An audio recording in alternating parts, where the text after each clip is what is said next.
Okay, So, now... I beg your pardon. Let me just stay with you for a bit. Suppose at the end of today's meeting, INEC does come out to say that they're going to postpone the elections. Yes. Would that dent the confidence that the electorate has in it that you referred to? It will not, because INEC, based on what Alhaji just said, INEC has invited all parties. So no party will say they were not at the table where the decision was taken. And after meeting with all parties, INEC is going to meet with all the recs. So after that, a position will emerge, a statement will be issued, and I believe by the time Nigerians look at it, if you look at the people already complaining that we don't have our PVC, we don't have all this, they will be happy, because this election, I don't know if you are gauging the level of determination of the people. The awareness has risen. People who were apolitical are now suddenly so political. They want to be sure that they took part. So if they are not given that opportunity, they will be angry. They will be Okay, angry. if the PVC distribution is not I'm enough... afraid, just before that, I'm afraid I don't hold that view.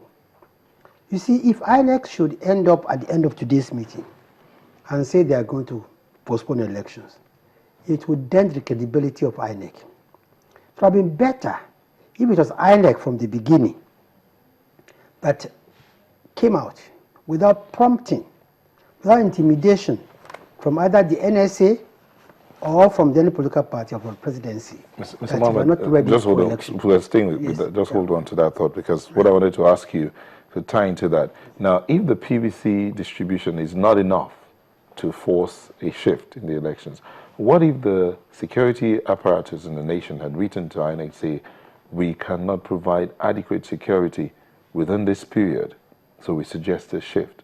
Is there enough grounds to shift? Absolutely. It's even worse. It's even a worse argument than the issue of PVC, because while you can probably even say with some amount of certainty that you can reach distribution of PVC to a certain percentage within a certain time, you can't guarantee that you can really secure the country, and that if you give us 3 more weeks or 3 more months, there will be no Boko Haram, there will be no insurgency. So clearly it's not possible. And like I said before, how many local governments are endangered? And I said there are about 14, if I'm correct, in Borno. There's 4 or thereabout in Adamawa, another 4 in Yola, actually making a total of about 22 out of 774 local governments. So that argument would simply not hold water. But you see, going back to the issue of postponement, you see, it's about credibility. It's about the independence of INEC. Frankly speaking, it was INEC that came out 3 months ago or 2 months ago to say we need to postpone the election. Nobody will be suspicious. But like rightly said, it was after the NSA tried to convince INEC to postpone, and he failed, that he went to fly the kite in the UK. And clearly, there's no way the National Security Advisor would have gone ahead to make that announcement in the UK without the backing of the president. Now, there's this sinister game being played. The PDP and the presidency will give us the impression that they are not behind postponement. But clearly, if you even look at what transpired at the Council of State meetings, all the PDP governors spoke for postponement. Now, so you see, let's be clear about this. If election is postponed today, 2 things will happen. Number 1, it will dampen the enthusiasm of many Nigerians. Indeed.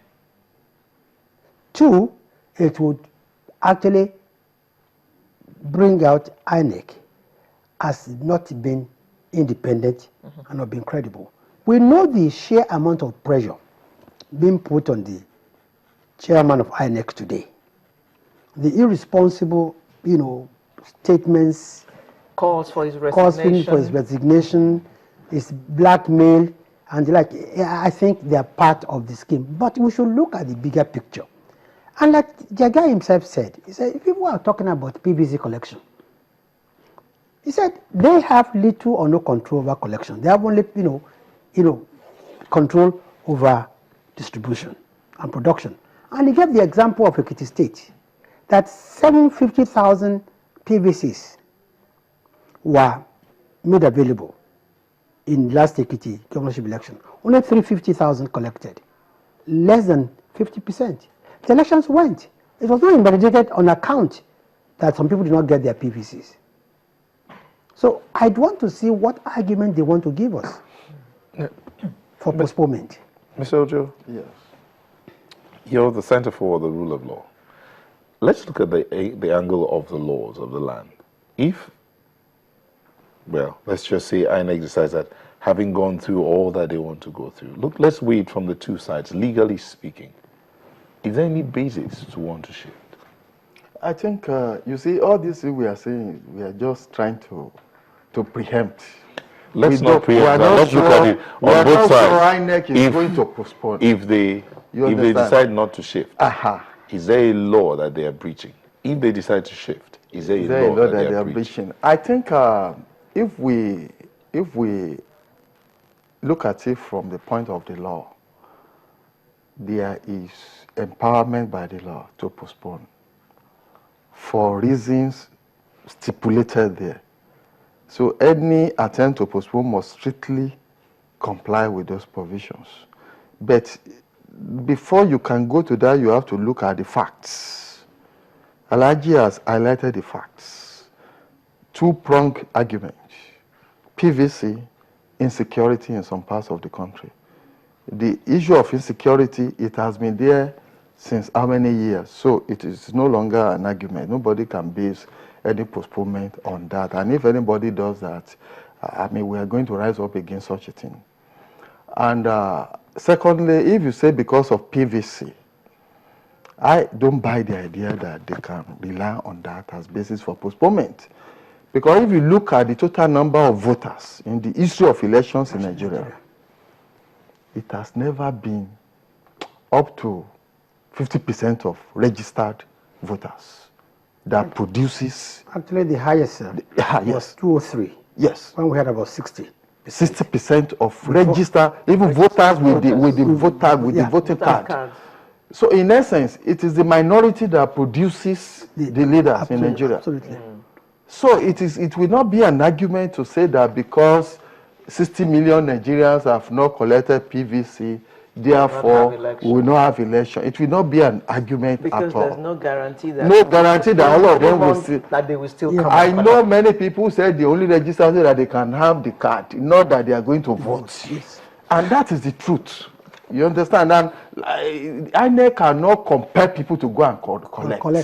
That's you cannot. Yes. So we cannot also use that as basis for postponement. So if those two bases are not tenable, then what other argument? That's why I say we are still projecting. But let us wait until INEC. But with the INEC that I know, headed by Professor Jega, I think he has displayed a lot of tenacity and strength of character and the political will and professional will too.